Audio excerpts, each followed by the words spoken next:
அப்போ இதில் வந்து நீங்கள் ஜஸ்டிஃபை பண்ணும் பொழுது உங்களுக்கு விளங்கியிருக்கும் இந்த மாற்றம். அப்போ நாங்கள் ஜஸ்டிஃபை பண்ணுறதுக்கு முதல்ல எப்படி இருந்துச்சு, ஜஸ்டிஃபை பண்ண பிறகு எப்படி இருக்கின்றது வந்து இதில் உங்களுக்கு காண்பிக்கப்படுது.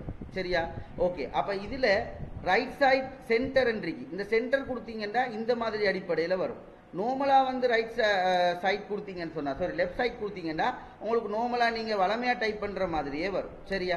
ஓகே. அதே மாதிரி வந்து பார்த்தீங்கன்னு சொன்னால் எங்களோட இந்த அடிப்படையில் உங்களுக்கு நாங்கள் இதை தந்திருக்கோம் பாருங்கள். அடுத்தது இந்த இடத்துல வந்து பார்த்தீங்கன்னு சொன்னால் உங்களோட பந்தியில் வந்து இடைவெளி, அதாவது பந்தியில் இடைவெளி வருதுன்னு சொன்னால் இந்த பந்தி வந்து உங்களுக்கு இடைவெளி வாரத்துக்கு நாங்கள் பாவிக்கிறது வந்து இந்த பந்தியில் இடைவெளி வரணும்னு சொன்னால் இந்த பந்தியை செலக்ட் பண்ணி போட்டு பேராகிராஃபுக்குள்ளே இங்கே பாருங்கள் லைன்ஸ் பேராகிராஃப் ஸ்பேசிங் என்னொன்று இருக்கு, அதை கிளிக் பண்ணிவிட்டு உங்களுக்கு பந்தியில் லைனுக்கு இடையில இடைவெளியை வந்து இப்படி நீங்கள் எடுக்கலாம். சரியா? அப்போ இந்த இடைவெளி எடுக்கிறதுக்கு வந்து லைன் ஸ்பேசிங் அப்படின்னு நாங்கள் சொல்கிறோம். சரியா?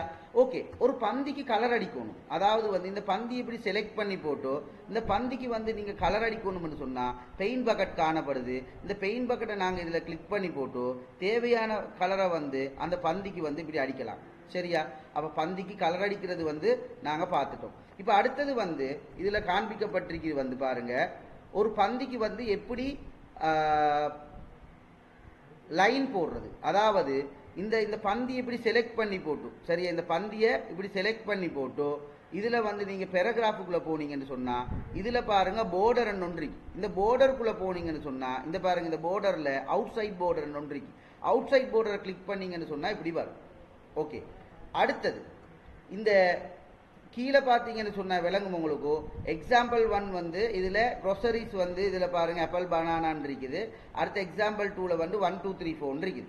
அதாவது எப்படி ஒரு பாயிண்ட் அடிப்படையில் நாங்கள் பாயிண்ட் அடிப்படையில் செய்கிறன்றது வந்து பாருங்கள். இப்போ இதில் உங்களுக்கு இதில் வந்து பார்த்தீங்கன்னு சொன்னால் இதில் நாங்கள் கிளிக் பண்ணி போட்டு இப்போ நாங்கள் ஏதாச்சும் ஒரு விஷயத்தை டைப் பண்ணுறோம், ஆப்பிள் என்று டைப் பண்ணுறோம், அதுக்கு பிறகு பனானான்னு டைப் பண்ணுறோம். இப்படி டைப் பண்ண பிறகு இவங்களை வந்து 1 2 3 போடுறதுக்கு வந்து இவங்களை செலக்ட் பண்ணி போட்டு பேராகிராஃபுக்குள்ளே போனீங்கன்னா இங்கே பாருங்கள் இதில் நம்பர், அதாவது நம்பரிங் இருக்கு. அப்போ இதை கிளிக் பண்ணி போட்டு இதை நாங்கள் 1 2 3 கிளிக் பண்ணோம்டா இல்லை 1 2 அப்படின்றது வந்து வரும். சம்டைம் இந்த ஆப்பிள் பனானாக்கே வந்து பாயிண்ட் அடிப்படையில் கொடுக்கணும்னு சொன்னால் இதை நாங்கள் கிளிக் பண்ணி போட்டு இதில் நாங்கள் இந்த மாதிரி பாயிண்ட்ஸை வந்து நாங்கள் செலக்ட் பண்ணலாம். அது உங்களுக்கு பாயிண்ட்ஸ் அடிப்படையில் வரும். சரியா? அப்போ இந்த அடிப்படையில் வந்து நாங்கள் பேராகிராஃபில் இருக்கிற சில விஷயங்களை வந்து இதில் பார்த்திருக்கோம். கடைசியாக வந்து இதில் பார்த்தீங்கன்னு சொன்னால் இந்த இதை பாருங்க, இதில் வந்து உங்களுக்கு இந்த இடத்துல உங்களுக்கு இந்த ஹார்ட்வேர் இன்புட் டிவைஸ் என்று வந்தது எப்படி என்றதை காட்டுறேன். இப்போ இதில் உங்களுக்கு ஹார்ட்வேர் இன்புட் டிவைஸ் அப்படி என்று வந்தது வந்து இதில் வந்து நாங்கள் டைப் பண்ணும் பொழுதோ இப்போ நாங்கள் ஒரு விஷயத்தை டைப் பண்ணுறோம். இப்போ நாங்கள் ஒரு விஷயத்தை இப்படி டைப் பண்ணுறோம், அதுக்கு பிறகு வந்து ஒவ்வொரு விஷயத்தையும் நாங்கள் டைப் பண்ணிவிட்டு சரியா இதை நாங்கள் செலக்ட் பண்ணி போட்டு நாங்கள் என்ன செய்யலாம்னு சொன்னால் இந்த ஃபொண்ட்டில் சாரி இந்த பேராகிராஃபில் இதில் போய்த்து பாருங்கள் வந்து இந்த இடத்துல மல்டி லெவல் லிஸ்ட்ன்னு ஒன்று இருக்கு. மல்டி லெவல் லிஸ்ட்டில் இந்த பாருங்கள் இதில் 1.1.1 இருக்கு. அதை நம்ம கிளிக் பண்ண பிறகு 2 அப்படின்னு வந்திருக்கு. அதாவது ஒன்றுக்கு கீழே எங்களுக்கு தலையங்கம் ஒன்று எடுக்கணும்னு சொன்னால் உங்களோட டப் இருக்கு தானே, இந்த டப்பை வந்து நீங்கள் ப்ரெஸ் பண்ணணும். டப்பை ப்ரெஸ் பண்ணிங்கன்னு சொன்னால் உங்களுக்கு 1.1 வரும். இந்த டப்பை ப்ரெஸ் பண்ணிங்கன்னு சொன்னால் 1.1 வரும். இப்போ இதுக்கு கீழே நீங்கள் ஒரு விஷயத்தை டைப் பண்ணுறதுக்கு வந்து 1.2 நார்மலாகவே வரும். இப்போ 1.1க்கு கீழே வந்து நீங்கள் ஏதாச்சும் ஒரு விஷயத்தை இல்லை டைப் பண்ணுறதுக்கு இருக்கு பாருங்கள். 1.1க்கு கீழே 1.1.1 வந்துருக்கு. அப்போ 1.1.1 வந்துச்சுண்டா ஜியில் நான் இதில் கிளிக் பண்ணி என்டரை தட்டிட்டு 1.2 வந்த இடத்துல டெப்பை தட்டுனேன்னு சொன்னால் டெப்பை தட்டுனா எங்களுக்கு 1.1.1 வரும். அப்போ டெப்புன்ற விஷயத்தை மெயினாக ஞாபகம் வச்சுக்கோங்க.